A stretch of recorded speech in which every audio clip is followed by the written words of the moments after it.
Access ಇರ್ತಕ್ಕಂಥ ವ್ಯಕ್ತಿಗಳನ್ನು ಪರಿಶೀಲಿಸಲಾಗಿ ಬರುವ ಕೆಲಸದಾಕೆ 27/3 4/4 ನಿರಂತರವಾಗಿ ಬರ್ತಾ ಇದ್ದು ಅವಳನ್ನು ಬಿಟ್ಟರೆ ಬೇರೆ ಯಾರು ಕೂಡ ಅಲ್ಲಿ ಸುಳಿದಿರೋದು ಕಂಡು ಬಂದಿರಲಿಲ್ಲ. ಹೀಗಾಗಿ ಆ ಒಂದು ಸಂಶಯದ ಮೇಲೆ ಮಹಿಳೆಯನ್ನು ಕೂಲಂಕುಷವಾಗಿ ಪ್ರಶ್ನಿಸಿದಾಗ ಆಕೆ ಈ ಕಳ್ಳತನವನ್ನು ಮಾಡಿರುವುದು ಒಪ್ಪಿಕೊಂಡಿರ್ತಾರೆ. ಜೊತೆಗೆ ಸುಮಾರು 363 ಗ್ರಾಂ ತೂಕದ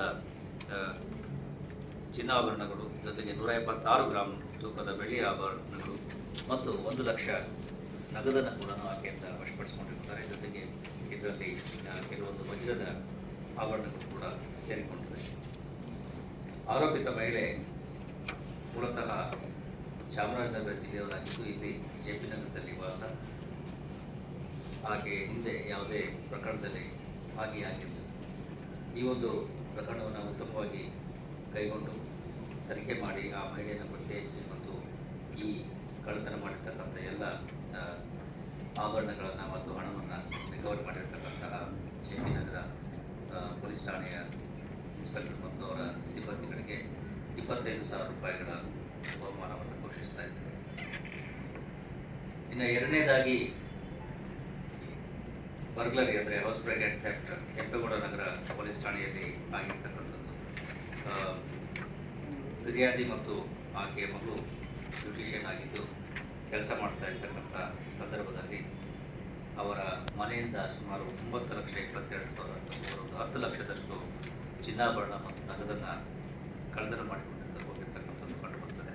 ಇದರಲ್ಲಿ ಮುಖ್ಯವಾಗಿ ಗಮನಿಸಬೇಕಾಗಿರ್ತಕ್ಕಂಥದ್ದು ತನಿಖೆಯನ್ನು ಕೈಗೊಂಡ ಪೊಲೀಸರು ಬೇರೆ ಬೇರೆ ಆಯಾಮಗಳಿಂದ ಪರಿಶೀಲನೆ ಮಾಡಿ CCTV ಕ್ಲಿಪ್ಪಿಂಗ್ಗಳನ್ನು ಪರಿಶೀಲನೆ ಮಾಡಿ, ಜೊತೆಗೆ ಈ ಫಿರ್ಯಾದಿದಾರರಿಗೆ ಸಂಪರ್ಕ ಬಂದಿರತಕ್ಕಂಥ ವ್ಯಕ್ತಿಗಳನ್ನು ಪರಿಶೀಲನೆ ಮಾಡಲಾಗಿ ಅದರಲ್ಲಿ ಬರುವ ವ್ಯಕ್ತಿ ಈ ಬ್ಯೂಟಿಷಿಯನ್ ಇದ್ದಿದ್ದರಿಂದ ಅವರನ್ನು ತನ್ನ ಮನೆಗೆ ಮೇಕಪ್ ಮಾಡಲಿಕ್ಕೋಸ್ಕರ ಅಂತ ಕರೆಸಿ ಅಲ್ಲಿ ಆ ಒಂದು ಮೇಕಪ್ ಸಂದರ್ಭದಲ್ಲಿ ಆಕೆಯ ಗಮನವನ್ನು ಬೇರೆಡೆಗೆ ಸೆಳೆದು ಆಕೆಯ ಪರ್ಸ್ನಲ್ಲಿರ್ತಕ್ಕಂಥ ಬೀಗದ ಕೈಯನ್ನು ಕಳುವು ಮಾಡಿಕೊಂಡು ಅದಕ್ಕೆ ಡೂಪ್ಲಿಕೇಟ್ ಕೀಯನ್ನು ಮಾಡಿ ಈ ಒಂದು ಕೃತ್ಯವನ್ನು ಎಸಗಿರೋದು ಕಂಡುಬರ್ತಾ ಇದೆ.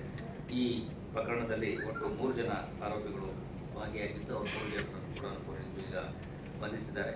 ಅವರಿಂದ ಒಟ್ಟು ಸುಮಾರು ಈಗಾಗಲೇ ಹೇಳಿದಾಗೆ 7,70,000 ರೂಪಾಯಿಗಳ ಮೌಲ್ಯದ ಚಿನ್ನಾಭರಣ ಮತ್ತು ನಗದು ಹಣ 3,70,000 ನಗದು ಹಣ ಮತ್ತು ಉಳಿದಂತೆ ಚಿನ್ನಾಭರಣಗಳು ಇದೆಲ್ಲ ಸೇರಿ ಒಟ್ಟು 7,70,000ದಷ್ಟು ಮೊಬೈಲನ್ನು ವಶಪಡಿಸಿಕೊಂಡಿರುತ್ತಾರೆ.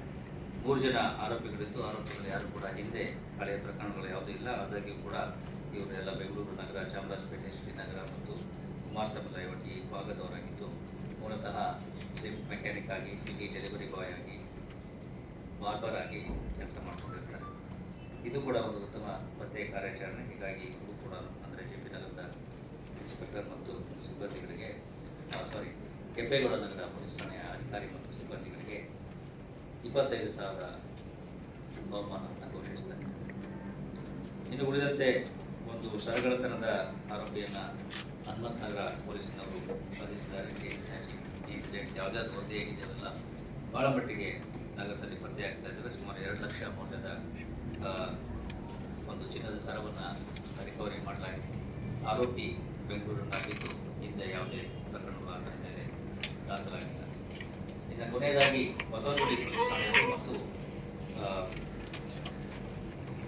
ಗಿರಿನಗರ ಪೊಲೀಸ್ ಠಾಣೆಯವರು ತಲೆಮರೆಸಿಕೊಂಡಿರ್ತಕ್ಕಂತಹ ಆರೋಪಿಗಳನ್ನು ಮತ್ತು FBR ಪ್ರಕರಣದ ಆರೋಪಿಗಳನ್ನು ಪತ್ತೆ ಹಚ್ಚಿದ್ದಾರೆ. ಈ ಬಸವನಗುಡಿ ಪೊಲೀಸ್ ಠಾಣೆಯಲ್ಲಿ 9 ವರ್ಷಗಳಿಂದ ಒಬ್ಬ ರೇಪ್ ಪ್ರಕರಣದಲ್ಲಿ ಶಾಮೀಲಾಗಿರ್ತಕ್ಕಂತಹ ವ್ಯಕ್ತಿ ಠಾಣೆಗೆ ಅಂದರೆ ನ್ಯಾಯಾಂಗಕ್ಕೆ ಹಾಜರಾಗಿರಲಿಲ್ಲ. ಆತನ ಮೇಲೆ FBR ಕೂಡ ಆಗಿತ್ತು. ಆತನನ್ನು ಈಗ ಪತ್ತೆ ಹಚ್ಚಿ ಬಂಧಿಸುವಲ್ಲಿ ಯಶಸ್ವಿಯಾಗಿದ್ದಾರೆ. 9 ವರ್ಷಗಳ ನಂತರ ಈತ ಈಗ ಪತ್ತೆಯಾಗಿದ್ದಾನೆ. ಅದೇ ರೀತಿ ಗಿರಿನಗರ ಪೊಲೀಸ್ ಠಾಣೆಯವರು ಕೂಡ ಒಬ್ಬ ತಲೆಮರೆಸಿಕೊಂಡಿರ್ತಕ್ಕಂಥ ರೌಡಿ ಶೀಟರನ್ನು ಪತ್ತೆ ಹಚ್ಚಿದ್ದಾರೆ. ಇವರುಗಳಿಗೆಲ್ಲರೂ ಕೂಡ 10,000 ರೂಪಾಯಿಗಳ ತಲಾ 10,000 ಮಗನ ನಾಮಕರಣಕ್ಕೋಸ್ಕರ ಅಂತ ತೆಗೆದು ಮತ್ತೆ ನೀರಿನಲ್ಲಿ ಇಟ್ಟಿದ್ದಾರೆ.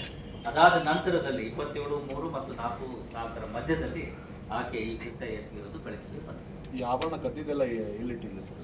ಆಭರಣ ಕದ್ದಿದ್ದನ್ನು ಅವಳು ಒಟ್ಟು 363 ಗ್ರಾಮ್ ಚಿನ್ನದ ಆಭರಣಗಳು ಇಂಟ್ಯಾಕ್ಟ್ ಆಗಿದೆ ಮನೆಯಲ್ಲ ಇಂಟ್ಯಾಕ್ಟ್ ಆಗಿದೆ ಸರ್ ಮತ್ತೆ ವಾಪಸ್ ಕೆಲಸಕ್ಕೆ ಬಂದಿದ್ದೀರಾ ಸರ್ ಅವರು? ವಾಪಸ್ ಕೊಡ್ತಾರೆ.